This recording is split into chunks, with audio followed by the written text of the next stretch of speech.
Dans le même sens, je voulais savoir avec vous, est-ce qu'au niveau du parti, c'est-à-dire de l'UPADES, il y a pas, vous n'avez pas de moyen de pression pour ramener certains responsables à l'ordre, par exemple, le cas, bien entendu, tel que nous sommes en train de le dire ici, le cas, par exemple, du premier secrétaire. Si au niveau des textes du parti, on ne peut pas régler cette crise, je crois que la justice est là pour ça. Mais bien sûr, mais vous avez posé une question importante. Est-ce qu'il n'y a pas d'autres moyens au sein du parti? Nous avons la commission de contrôle et d'évaluation au niveau du parti. Mais là aussi, c'est des gens que lui-même il dirige. Il est juge et parti. Donc, cette commission qui, au départ, donc avant 2013, qui jouait pleinement son rôle, ne peut plus jouer pleinement son rôle parce que c'est lui qui nomme tout. Et cette commission est devenue également illégale et illégitime.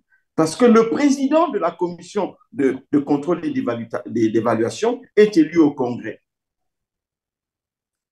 Celui qui était là au Congrès de 2013 est décédé. Il y a son second qui est encore en vie.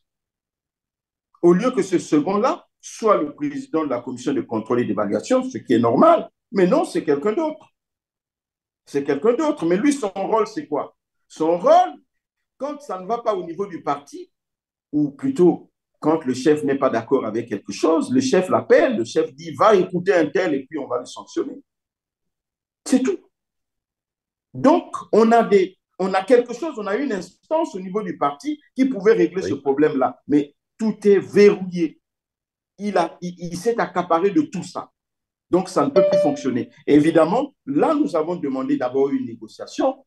Si ça ne se passe pas normalement, eh ben, nous irons au tribunal. Et au moment où je vous parle, il y a déjà une action qui est en cours.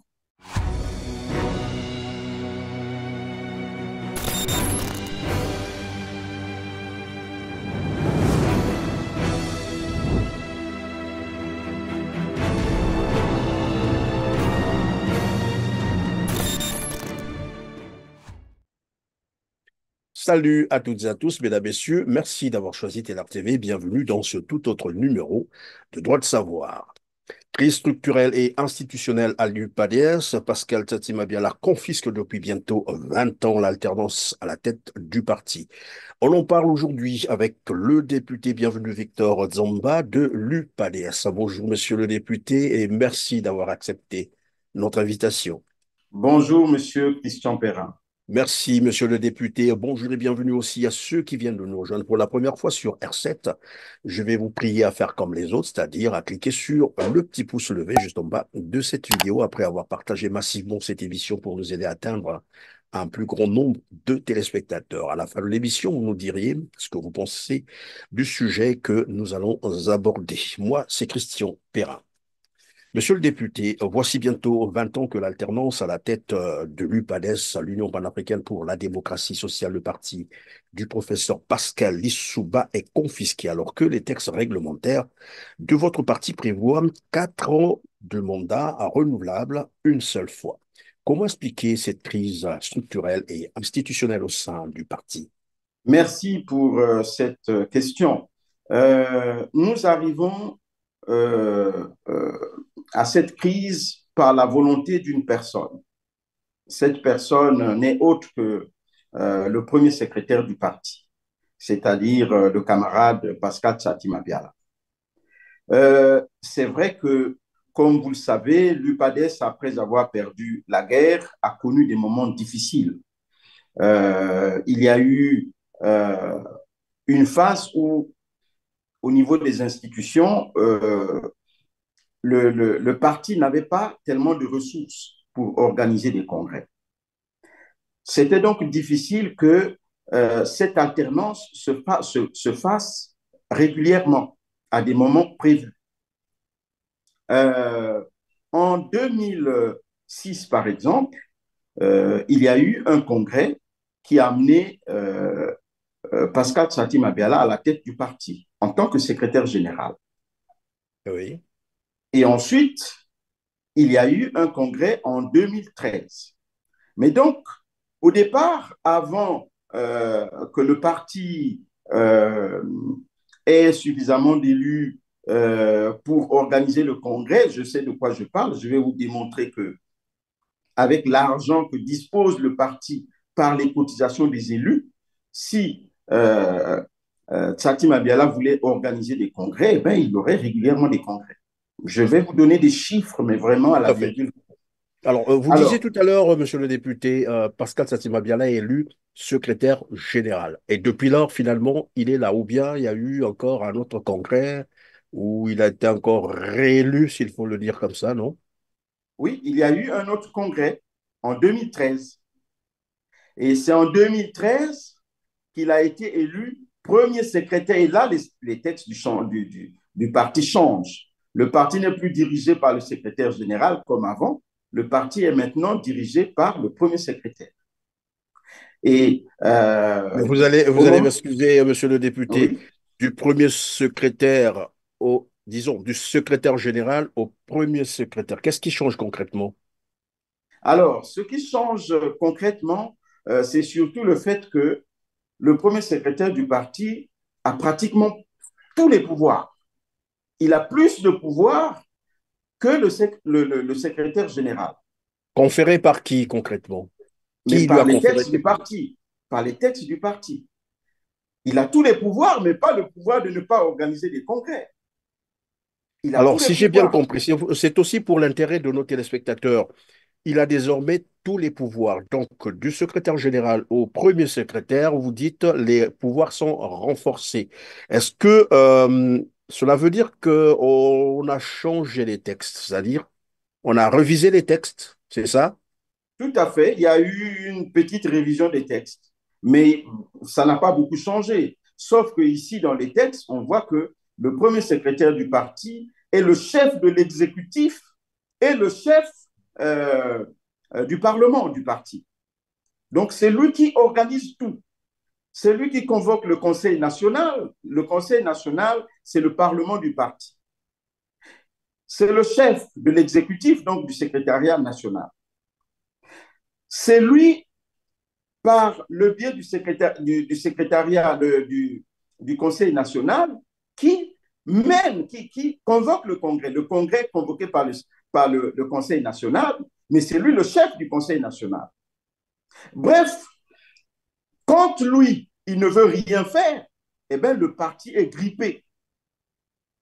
Le parti est grippé. C'est là le renforcement de ses pouvoirs. C'est pour ça aujourd'hui, nous n'arrivons pas à organiser le congrès alors que, bon, lui, il dit qu'il n'y a pas de moyens, alors qu'il y a des moyens, comme je vais le prouver.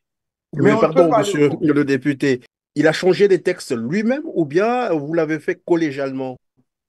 Non, ça a été fait collégialement, mais vous savez, non, vous ne savez pas. C'était un congrès difficile. C'était un Difficile congrès pourquoi? difficile parce qu'il y a eu euh, de la force. Il y a eu des gens qui ont été, si vous voulez, exfiltrés de la salle. Il s'est passé des choses difficiles. D'aucuns disent même que c'était le congrès de la division du parti. Mais bon, en tout cas, ce n'est pas ce congrès-là qui fait aujourd'hui qu'il y ait cette crise. Mais si on appliquait les textes du parti, même s'il y a eu ce congrès difficile, eh ben, il n'y aurait pas la crise actuelle au sein de l'UPADES. Et donc, après ce mandat-là, qui finalement renforce ses pouvoirs en tant que premier secrétaire, le second mandat devrait courir à partir de quand pour Monsieur Pascal Tsatima Biala? Le second mandat devrait courir à partir de juin 2017. Donc, ce congrès a eu lieu en juin 2013. Et là, les textes du parti sont clairs. L'article 63 dit que le premier secrétaire est élu pour un mandat de 4 ans. Il est élu par le Congrès pour un mandat de 4 ans, renouvelable une fois. Ça veut dire que, élu en juin 2013, l'alternance devait se faire en juin 2017. Et en Et juin, pourquoi donc il n'y a pas eu alternance à ce moment-là? justement, c'est parce qu'il y a la volonté d'un homme qui n'a pas voulu. On va dire aujourd'hui, c'est le secrétariat, c'est le secrétariat général que dirige le premier secrétaire qui n'a pas organisé le congrès, mais le congrès disons, le congrès est convoqué par le premier secrétaire. Il ne le convoque pas directement, il convoque le Conseil national et le Conseil national convoque le congrès. Et Mais quelles il n'a sont les jamais. raisons qu'il avance? Pourquoi il n'a pas tenu le congrès, s'il faut le dire comme ça? Pourquoi? Parce qu'il n'y a Alors toujours pas de moyens? lui-même et ceux qui le soutiennent disent que c'est parce qu'il n'y a pas eu des moyens financiers pour organiser le congrès. Et Mais vous vous cette dites quoi? raison est fausse. Elle est Cette fausse, raison est pourquoi? fausse. Mais parce qu'il y a eu des moyens financiers, comme je pourrais le démontrer. Ben, allons-y sur les chiffres d'abord, et puis tout à l'heure, on va revenir sur l'historique de ce parti pour mieux comprendre les choses. Est-ce qu'on peut parler donc des chiffres?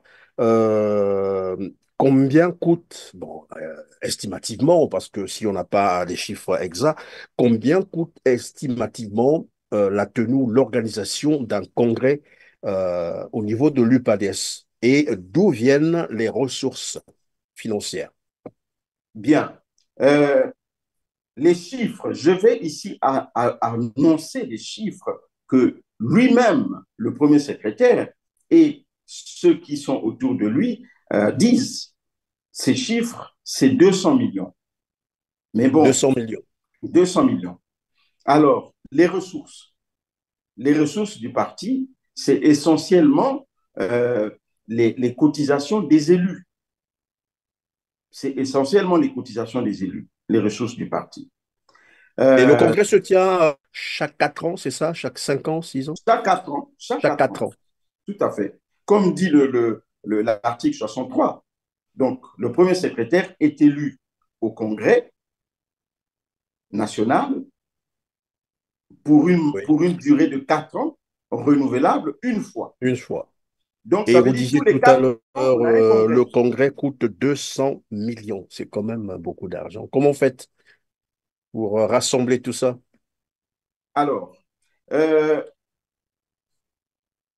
je vais vous parler des cotisations des élus. Avant les cotisations des élus, je vais commencer par la vente du siège du parti. Donc, Oui, après ce congrès de 2013 qui a amené le premier secrétaire devenu illégal et illégitime à la tête du parti, il y a eu, quelques années après, vente de l'ancien siège du parti. Cette vente a coûté, disons, nous a rapporté 1,8 milliard. Cet argent a permis la construction du nouveau siège. Après la construction de ce nouveau siège, le premier secrétaire, qui est l'ordonnateur principal du budget du parti, a bien déclaré partout, haut et fort, euh, qu'il y avait 500 000 qu'on avait mis de côté pour essayer de fructifier, pour essayer de garder, pour essayer, bref. Mais nous, on pensait que ces 500 000-là allaient servir au prochain congrès. 500 Il y a eu, millions ou 500 000. ah pardon, 500 millions, excusez-moi, 500 millions. Oui. Alors, voyez-vous, euh, cet argent, non seulement on ne sait pas très bien comment ça a été géré, mais de toutes les façons, l'ordonnateur principal du parti, il devait quand même, dans ces 500 millions, je ne parle que de ces 500 millions, il n'y avait pas que les 500 millions, il y a beaucoup d'argent, on a prévu par-ci, par-là. Mais je parle de ces 500 millions. Est-ce qu'on ne pouvait pas prendre 200 millions, mettre de côté pour le congrès qui devait avoir lieu 2 années plus tard? Ça n'a pas été fait.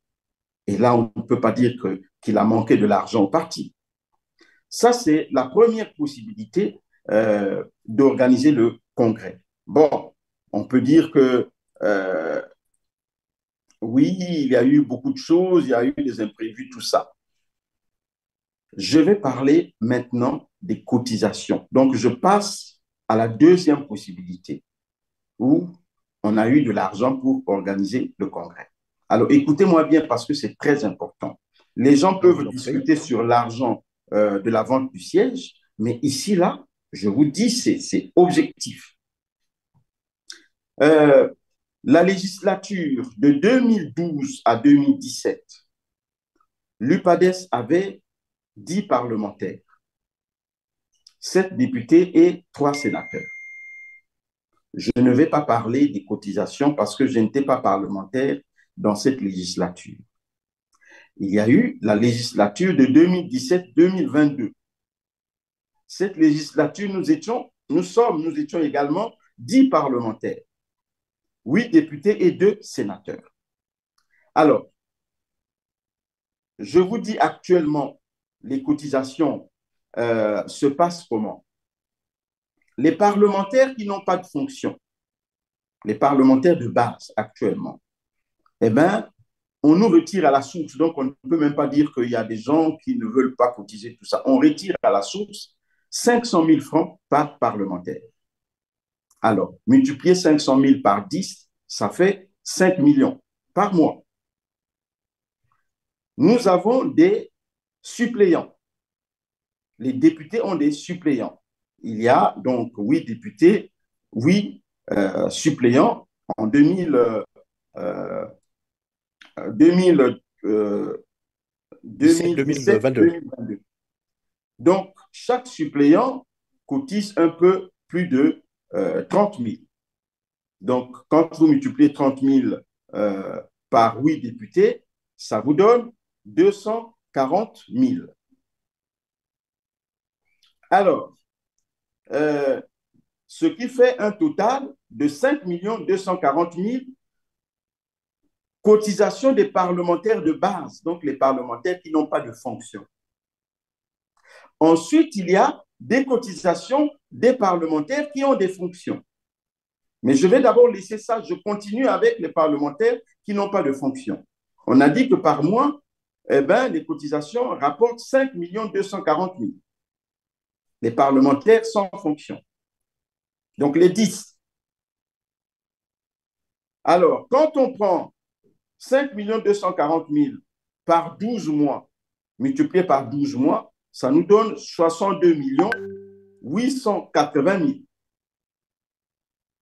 Je vais prendre 4 ans, la durée d'une législature. 4 ans, donc vous prenez les 62 880 000 fois 4, ça fait 251 520 000. Là, je ne parle que des cotisations des parlementaires de base, c'est-à-dire on ne considère pas la fonction. Et maintenant, on va prendre... Oui, mais pendant que vous parlez des parlementaires de base et ceux qui ont des fonctions, il y en a combien d'abord les parlementaires de base et les parlementaires qui ont des fonctions? Alors, mais quand je dis parlementaires de base ici, là, eh bien, ce sont tous les parlementaires, on retire d'abord ce montant-là. Rien que... Ah, d'accord, ok, ok, Donc, ok. les 10 parlementaires, on a ces montants-là. Maintenant, dans les 10 parlementaires, il y a des parlementaires qui ont des fonctions. Et donc, je vous cite ces fonctions-là. Ceux qui ont des fonctions, ils cotisent par rapport au fait qu'il a plus de revenus. Alors, nous avons, là, je parle de la législature de 2000. Pardon, c'est une indiscrétion. Il a des revenus qui viennent d'où? Pourquoi? Parce qu'il Non, mais est... bon, en tant que chef de file de l'opposition, il gagne un peu plus. Je ne parle même pas encore du budget de l'opposition. Oui, Ça vient de l'Assemblée. C'est normal, tous les députés ne sont pas payés d'accord, de oui. la même façon. C'est tout à fait normal. Ça, on ne peut pas en vouloir à quelqu'un. Donc, il y a le premier secrétaire qui est le chef de file de l'opposition, donc c'est une fonction. Il y a le parlementaire membre du bureau du Sénat. Donc, au Sénat, il y a 2 parlementaires. Il y a un qui est membre du bureau du Sénat, donc c'est une fonction. Il y a des cotisations supplémentaires. Il y a, dans cette législature-là, 2 présidents de groupes parlementaires. Il y avait le président du groupe parlementaire UPADES à l'Assemblée et le président du groupe parlementaire UPADES au Sénat. Donc, vous avez déjà 4 parlementaires avec fonction. Vous avez le 5e parlementaire avec fonction qui est le président de commission. Donc, pendant ces 2 législatures, nous avions la présidence de la commission santé. Ça fait 5 parlementaires. Oui, mais Bon, donc, si on peut gagner le temps, monsieur le député, grosso modo, il y a combien? Vous pouvez rassembler combien? J'allais dire en une législature, vous rassembliez combien concrètement? mais en une Estimativement. législature, je vous ai euh, donné là le chiffre des parlementaires de base, 251 deux cent millions, cinquante et un millions par là. 520 000. Alors, si on ajoute ceux qui cotisent en plus, parce que n'oubliez pas, à partir d'un moment donné, nous avons un ministre qui est au gouvernement, il cotise aussi. Alors donc, le parti ne regorgerait pas moins de 400 millions. Alors, dans ce que le parti Il y a peut regorger, le fonctionnement du parti aussi qu'il faut voilà. prendre. Donc, le parti peut fonctionner si on ne veut pas avoir des dépenses inutiles. Le parti peut fonctionner avec environ 100 à 150 millions l'an. Et puis, on peut avoir 200 millions pour le Congrès. Et donc, Donc, vous êtes en train de dire, malgré les recettes de la vente du siège, vous avez parlé d'un milliard 800 millions. C'est beaucoup d'argent, évidemment. 500 millions avaient été réservés pour certainement voilà, les travaux ou le fonctionnement du parti. Vous avez aussi parlé bon, je prends le chiffre, hein, disons la moyenne, donc 250 ou bien 230 millions par législature. Et jusque-là, M. Pascal Tsatima-Biala n'a pas pu organiser de congrès.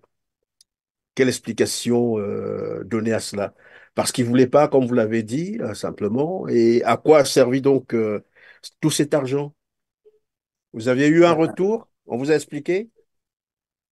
mais non, mais tout cet argent, ça ne sert qu'au fonctionnement du parti finalement. Mais quel est ce fonctionnement-là où on dépense autant d'argent? Quel est ce fonctionnement où on ne pense pas au Congrès? Comment peut-on vendre un siège à 1 milliard 800 millions et ne pas garder 200 millions pour le Congrès? Donc, vous voyez bien qu'il y a anguille sous roche. Les choses sont claires. Vous n'aviez jamais eu des séances de restitution, par exemple, pour faire le rapport, notamment sur l'utilisation de l'argent du parti. C'est quand même un bien commun. Mais vous avez compris, à l'UPADES, quand vous commencez à poser des questions, eh ben, on vous taxe de bandits, on vous taxe de brigands. Et tout de suite, vous êtes sanctionné. On Vous veut êtes le dire, sanctionné. ça va quand même paraître curieux. C'est quand même le parti du professeur Pascal Issouba, le parti qui a élu pour la première fois d'ailleurs au Congo-Brazzaville un président euh, par suffrage, j'allais dire, direct. Donc c'est un parti démocratique, j'allais dire. Comment se fait-il que vous arriviez maintenant à ce niveau où on ne peut même plus poser des questions pour savoir comment fonctionne le parti, qu'est-ce qu'on a fait de l'argent? Ce sont des questions fondamentales, non? Mais bien sûr que ce sont des questions fondamentales. Mais je vous prends un exemple tout à fait banal. Je suis député, membre du secrétariat national du parti, donc membre du secrétariat national S-qualité. C'est un titre que me confère le fait que je sois député. Donc, tout député est membre du secrétariat national. Le fait d'avoir été avec ceux qui ont dénoncé euh, la confiscation du pouvoir par le premier secrétaire, eh ben, j'ai été sanctionné sans avoir été écouté, sanctionné. Alors maintenant, si vous allez poser des questions sur Non, le mais nous, devenir, on la croirait gestion de que, l'argent, voilà, vous pouvez même, enfin, ce sont là presque des révélations que vous êtes en train de faire parce que je ne sais pas si le monde qui nous écoute pouvait imaginer ce genre voilà, de réaction au niveau de l'UPADS. Mais voilà, et puisque le pouvoir est confisqué, il est là, nous avons dit, bientôt 20 ans, 18 ans, c'est quand même beaucoup.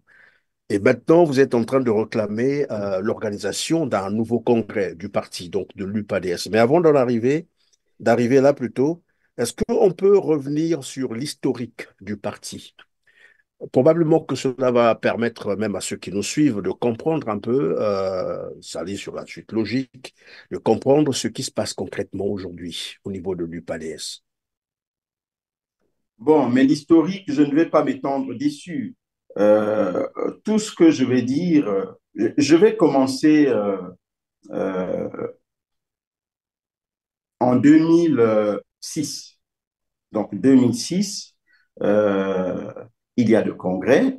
C'est un congrès financé euh, par certains donateurs, membres du parti, parce que le parti n'avait pas de budget comme maintenant, on n'avait pas de l'argent, on n'avait rien. Donc, il a fallu que certaines personnes bien intentionnées organisent le congrès.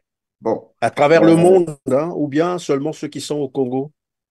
non, à travers le monde, à travers le monde. Et ce congrès a été organisé, et je l'ai su il n'y a pas très longtemps, principalement euh, par l'ancien ministre des Hydrocarbures, Benoît Koukébéné. C'est Benoît Koukébéné qui a organisé ce congrès et dans ses dires, qui semble avoir pesé aussi de son temps, de son poids, pour que le premier secrétaire soit euh, Élus. l'actuel. Voilà, Mhm. l'actuel premier secrétaire. Il a même dit que ce n'était pas le premier choix, mais bon, en tout cas, il était parmi les choix après avoir exclu les premiers choix qui avaient refusé. Donc, c'était le premier secrétaire. De toutes les façons, ça, on ne peut pas en faire un problème. N'importe quel cadre du parti pouvait être élu à ce congrès. Ouais. Alors, le premier secrétaire est élu par de l'argent qu'aujourd'hui, il dit être de l'argent sale.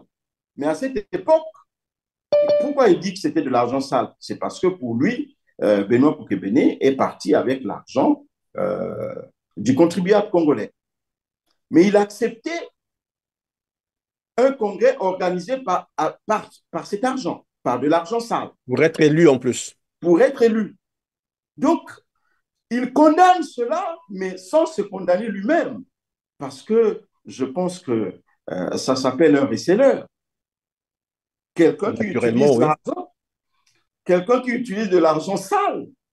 Lui-même aujourd'hui dit que c'était de l'argent sale. Mais pourquoi il a accepté de l'argent sale? Et aujourd'hui, il dit, mais on ne peut plus accepter un congrès organisé par de l'argent sale. Je suis d'accord, de toutes les façons. Moi, à l'époque, je n'aurais jamais accepté aussi un congrès organisé par de l'argent. À la rigueur, s'il avait su que c'était de l'argent sale, ce qu'il aurait fait, c'est de démissionner de son poste, de savoir que, bon, j'ai été élu par un congrès financé par de l'argent sale, alors mieux vaut démissionner et puis reprendre probablement le congrès et les élections. Effectivement, mais bon, démissionner déjà avec ce qui se passe là, quand on dit, mais écoutez, après 4 ans, ils font un congrès. Si vous ne faites pas de congrès, démissionnez, ben, ils ne démissionnent pas. C'est ceux qui disent ça qui sont taxés de tous les noms d'oiseaux. Bref, donc, il y a eu ce congrès, il a été élu, et en 2013, un autre congrès, euh, on change un tout petit peu les choses. Le premier secrétaire devient le chef du parti. Ce n'est plus le secrétaire général et les pouvoirs du premier secrétaire sont renforcés. Jusque-là, il n'y a pas de problème. Si ce premier secrétaire qui a des pouvoirs renforcés, s'il fait bien son job, il n'y a pas de problème. Alors, donc, il arrive euh, en 2013, au congrès de 2013, et c'est là que les problèmes du parti commencent. Parce que au congrès de 2013, il est élu. En 2017, les gens commencent, parce qu'il ne faudrait pas que les gens pensent que ce n'est qu'aujourd'hui qu'on demande le congrès. On demande le congrès depuis longtemps. Donc en 2017, mais ne voyons pas arriver le congrès, mais on dit, mais voilà, il y a le congrès qu'il faut faire, tout ça. Et je vous dis là, c'est un peu grave ce que je vais annoncer. Dans mon téléphone, là, j'ai le message d'un proche, donc du cabinet du premier secrétaire. Ce message-là est du 1er novembre 2017, 1er novembre 2017. Nous parlions du congrès parce qu'on avait mis en place des commissions pour l'organisation du congrès. On a mis en place des commissions. Donc, M. Christian Perrin, quand le premier secrétaire est l'ordonnateur du budget du parti, s'il met en place des commissions pour organiser un congrès, c'est qu'il y a de l'argent. Donc, on a mis en place des commissions pour l'organisation du congrès. Et ce monsieur avec qui on conversait, tout ça, il me dit, il n'y aura pas de congrès. Je dis, pourquoi? Tu n'as pas vu qu'il y a des commissions qui sont mises en place, tout ça, il y aura le congrès. Il dit, non, non, non, il n'y aura pas de congrès. Le premier secrétaire, il dit que, sachant le risque de ne pas être réélu, il préfère ne pas organiser de congrès. Il préfère proroger son mandat par le Conseil national, ce qui n'est pas légal, mais il va faire un passage en force. Je dis, c'est non, le message non, qu'on vous a envoyé à vous, c'est ça? Sur WhatsApp, que j'ai encore sur mon téléphone. Là.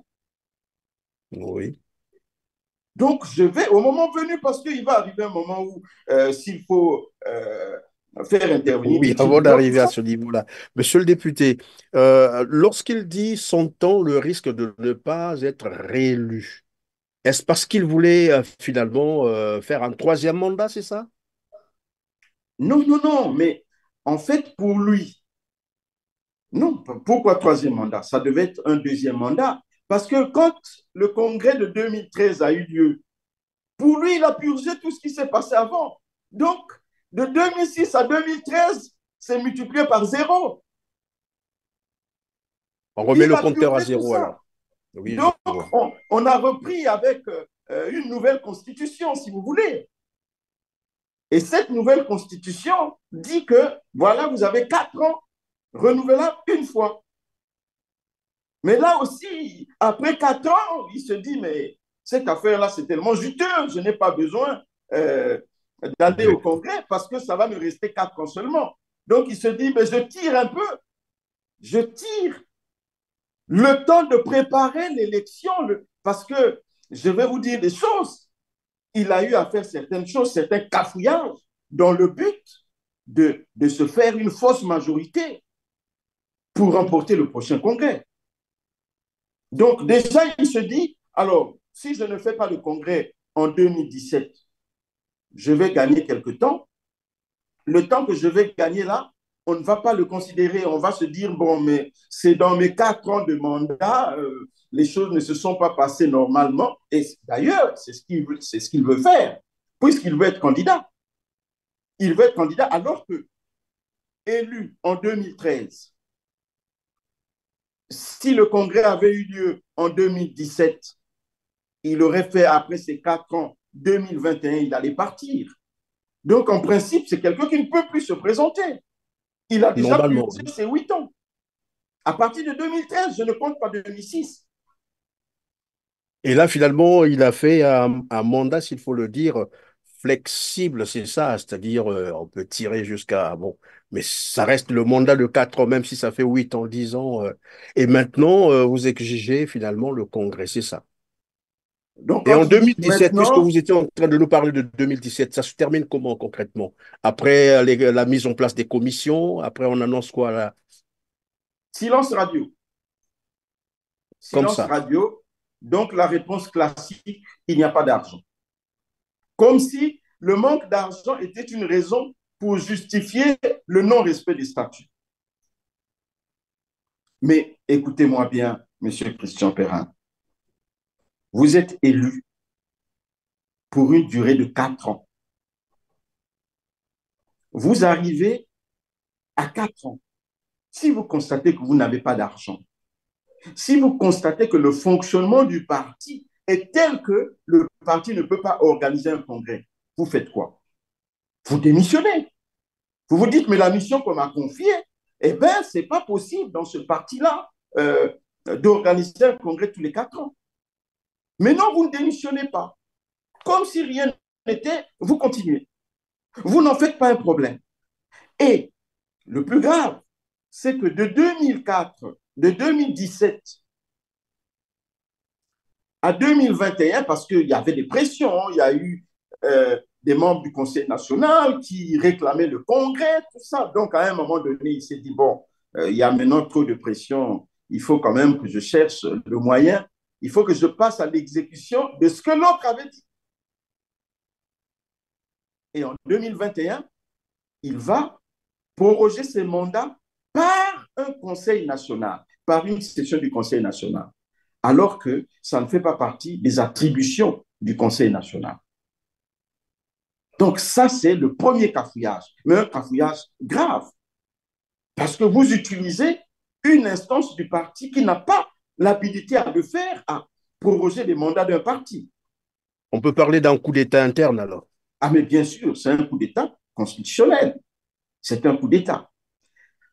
Donc, 2017, il n'organise pas de congrès, mais il ne pense même pas à proroger les instances en 2017.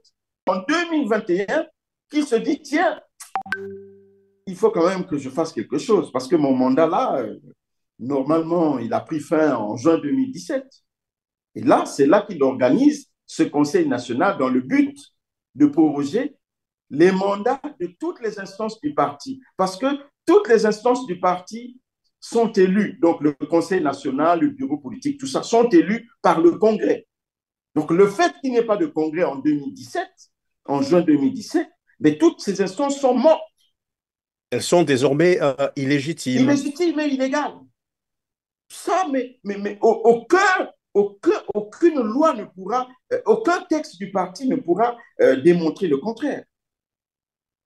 Et comme Alors, quoi, vous êtes en train de nous dire qu'actuellement, où nous sommes en train de réaliser cette émission, nous sommes bien sûr le 22 février 2024, l'UPADES est illégitime dans toute sa structure, c'est ça. effectivement, vous avez dit le mot, est illégal et illégitime. Oui, l'UPADES est illégal et illégitime. Les instances du parti depuis juin 2017. Depuis juin 2017. Et là, au lieu de faire quelque chose pour essayer de sauver les meubles, il ne fait rien. Donc, de 2017 à 2021, on fonctionne comme ça, dans cette illégalité et cette illégitimité, dans cette illégalité et cette illégitimité. En 2021, il pense quand même à faire quelque chose, mais maladroitement, puisqu'il utilise le Conseil national pour proroger les instances du parti, alors que ça ne fait pas partie des prérogatives du Conseil national. Bon, il proroge les instances du parti, maladroitement bien sûr. Ça, c'est le premier cafouillage. Mais le deuxième cafouillage est aussi grave que le premier. Dans ce deuxième cafouillage, qu'est-ce qu'il fait? Alors que les membres du Conseil national sont élus au Congrès, eh bien là, il se dit, mais moi, puisque je prépare le Congrès, ça va être chaud pour moi, mais il me faut constituer une fausse majorité. Ah ben, il va se mettre à nommer des membres du Conseil national sans congrès. Ça veut dire quoi? Ça veut dire que, Finalement, il est dans quelle logique? Il se dit que c'est son parti finalement, ce n'est plus l'UPADES de Pascal Lissouba, là. mais effectivement,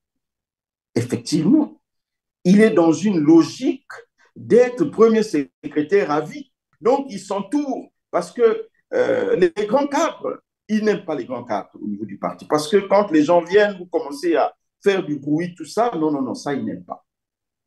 Ils préfèrent jouer avec des gens qu'ils peuvent manipuler. Ils leur donnent un peu d'argent, tout ça, ils font sa volonté. Aujourd'hui, comment voulez-vous qu'un grand parti comme l'UPADES, qu'il y ait quand même des gens qui défendent le fait que Betsati Mambiala, ce qu'il fait est normal. Vous n'avez pas de congrès depuis 2017. Il a confisqué les choses. Eh bien non, circulez, il n'y a rien à voir. Alors, si ce qu'il fait, monsieur le député, si ce que fait monsieur Pascal Tsatsimabiala est normal, est-ce qu'il arrive que vous parliez un peu du bilan? Parce que nous savons qu'aujourd'hui, l'UPADES a, je crois, 7 députés, c'est ça, un sénateur, pour un parti de gouvernement qui a élu un président de la République en 2012. C'est quand même scandaleux, non, comme bilan, ça? Mais bien sûr que c'est scandaleux. Parce que ici, lorsqu'on dit euh, que le premier secrétaire ne veut pas organiser le congrès, ça c'est un fait. Lorsqu'on dit que le premier secrétaire euh, veut se faire ou s'est fait une fausse majorité au niveau du Conseil national, c'est un fait. Mais il y a aussi le leadership, il y a aussi la mauvaise gouvernance. Mais pour avoir des députés, pour avoir des élus, il y a deux choses. Il y a l'équation personnelle du candidat et l'apport du parti. Mais lorsque la base du parti, la base qui vote les candidats, quand la base vous dit, nous, on ne veut pas de ce candidat, mais vous mettez les candidats indésirés par la base, comment voulez-vous avoir suffisamment d'élus? Et pourquoi est-ce que, il se permet tout cela et vous, vous êtes, disons, à ses côtés, et, bah, il continue à fonctionner tout de même? Qu'est-ce qui peut expliquer votre réserve? Parce que finalement, vous êtes en train de voir comment ça se passe et tout se passe devant vous. Mais effectivement, les gens réagissent, mais euh, quand vous essayez de dire non à quelque chose, parce que nous avons une loi votée en 2017, la loi 20. C'est une loi euh, qui gère, n'est-ce pas, le fonctionnement des partis. Cette loi, dans ses articles 30 et 31, sont clairs. Cette loi dit, si un parti ne respecte pas ses textes, eh bien, le ministre de l'Intérieur va demander au chef de ce parti ou bien à ce parti-là de se conformer. Et Et si, encore que le ministre de l'Intérieur soit informé, est-ce que vous avez déjà informé le ministère de l'Intérieur de ce qui se passe dans votre parti? alors, je pense que euh, cela donne de l'importance à ce combat. Peut-être que les anciens combats n'ont pas été menés méthodiquement. Évidemment, il y a des gens qui me disent, mais honorable Zamba, mais vous vous battez contre un mur. Hein? Ce que vous faites, c'est dangereux pour vous-même. Vous pensez que le président de la République va vous écouter? Vous pensez que le ministre de l'Intérieur va vous écouter?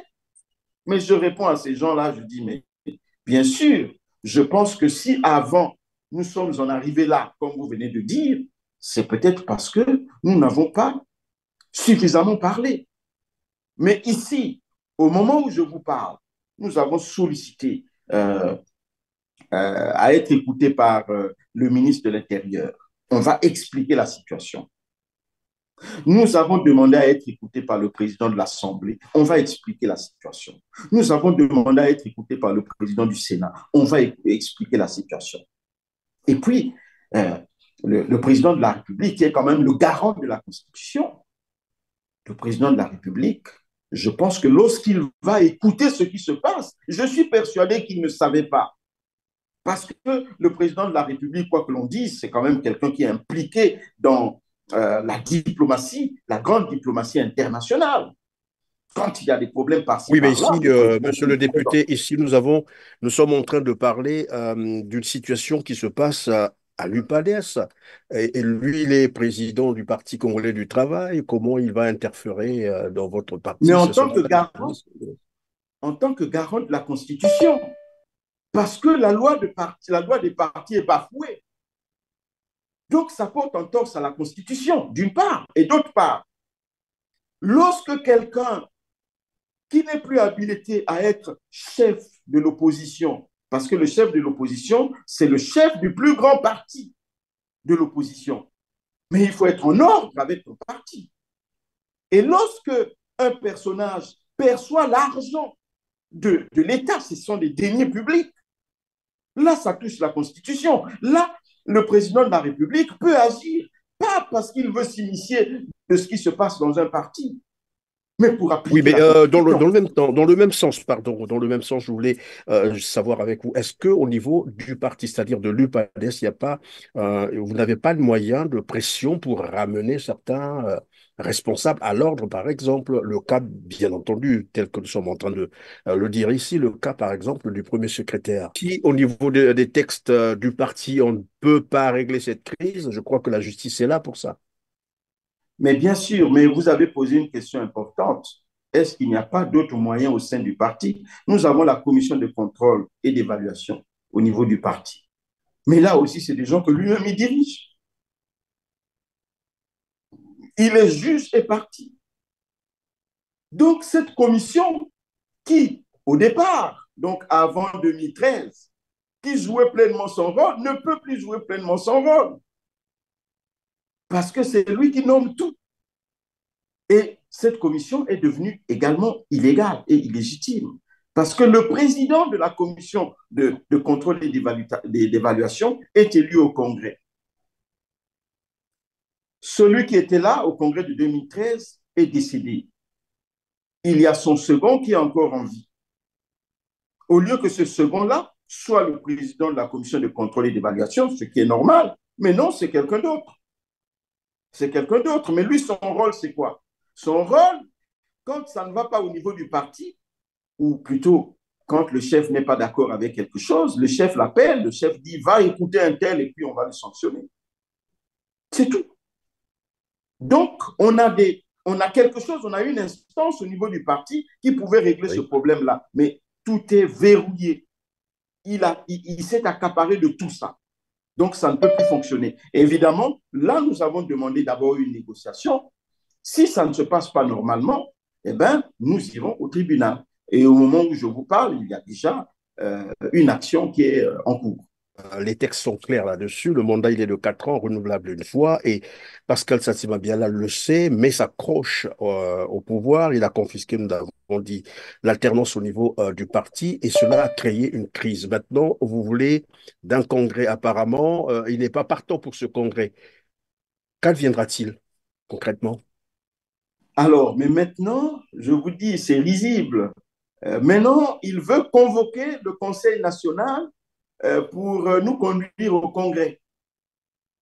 Donc, subitement, il a de l'argent maintenant pour organiser le Congrès. Alors, je vais donc vous dire que lui, il veut maintenant nous conduire au Congrès, mais il ne peut plus nous conduire au Congrès. Il ne peut plus, pour deux raisons. Première raison, il n'est plus notre chef sur le plan statutaire. Les textes, vous l'avez dit.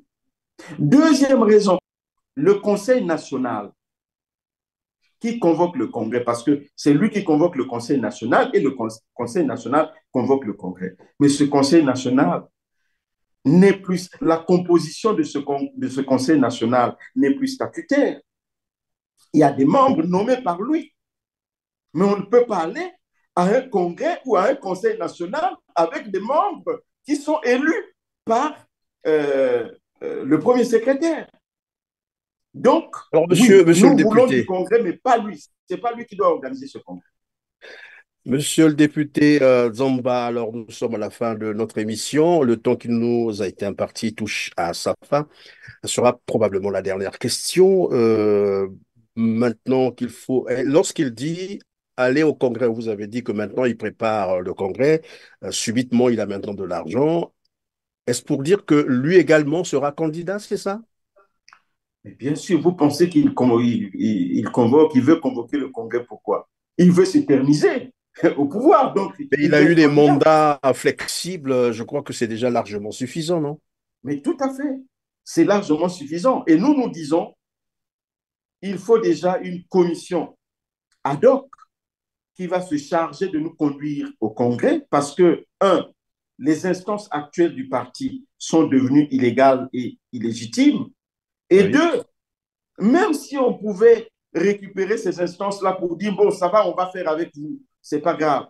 Mais des instances comme le Conseil national où il y a des éléments qui ne devaient pas être là, qu'est-ce qu'on fait? Donc, il faut une commission ad hoc qui va nous conduire au Congrès. Donc, ensemble, nous allons former cette commission ad hoc et donner la mission à cette commission ad hoc de conduire l'UPADES au Congrès, qui seul est habilité à renouveler les instances du parti. Merci, monsieur le député. Je vous laisse donc 2 secondes pour conclure, hein. C'est la fin et ce sera aussi votre mot de la fin. Je voudrais dire aux, aux membres de l'UPADES et au peuple congolais euh, que le plus grand parti de l'opposition, l'UPADES, traverse une crise statutaire et institutionnelle grave qui est due à une malgouvernance indiscutable causée principalement par son premier secrétaire qui non seulement n'a pas voulu respecter les textes du parti en refusant d'organiser le congrès, mais qui en plus a chipoté, a cafouillé d'une part, prorogeant les instances du parti illégalement et d'autre part, en nommant les membres du Conseil national pour se donner une fausse majorité. Je demande donc aux militants et sympathisants de l'UPADES d'être regardants. Parce que vous avez vu ce que je viens de démontrer financièrement, quelqu'un qui avait autant d'argent, la vente du siège du parti, ce que les élus cotisent, quelqu'un qui avait autant d'argent n'arrive pas à organiser un congrès, pourra-t-il diriger le pays? Est-ce que vraiment nous pouvons, pour une fois, ouvrir les yeux et se dire, mais qu'est-ce qui se passe? Et je demande aussi au ministre de l'Intérieur, parce que c'est le surveillant, c'est lui qui surveille comment les partis respectent les textes de leur propre parti. Je demande donc au ministre de l'Intérieur de jouer ce rôle. Je ne lui demande pas de s'immiscer dans les affaires de l'UPADES, mais je lui demande de constater qu'il y a vacance de pouvoir au sein de l'UPADES et de favoriser que les fils de l'UPADES, que les membres de l'UPADES se mettent ensemble pour former une commission ad hoc et conduire le parti dans la légalité, parce que c'est quand même le plus grand parti de l'opposition. Voilà un peu ce que je voulais dire dans mon mot de la fin. Je demande aux fils du Congo, pourquoi fils du Congo, pourquoi la population congolaise? Eh ben, c'est parce que quand il y a quelqu'un qui touche l'argent du chef de file de l'opposition alors qu'il n'a plus le droit de le faire, eh ben, c'est un détournement. C'est un détournement et c'est grave. Les choses sont claires. Celui qui a fait son temps, eh ben, quel que soit ce qui s'est passé, eh ben, qu'il laisse le parti, que le parti continue à fonctionner. Voilà, c'est la fin de cette émission. Merci, monsieur le député. Bienvenue, Victor Dzamba de l'UPADES, d'avoir été avec nous sur R7. Mesdames, Messieurs, vous avez compris que c'est la fin de cette émission. Merci de nous avoir fait encore confiance. Et comme d'habitude, juste vous rappeler des petits gestes très importants pour nous aider à atteindre un plus grand nombre de téléspectateurs. Et c'est donc de cliquer sur le petit pouce en l'air, juste en bas de la vidéo, après avoir partagé massivement cette émission. Dites-nous également en commentaire ce que vous pensez de cette émission. Sur ce, on se dit au revoir et on se retrouve très prochainement. Merci.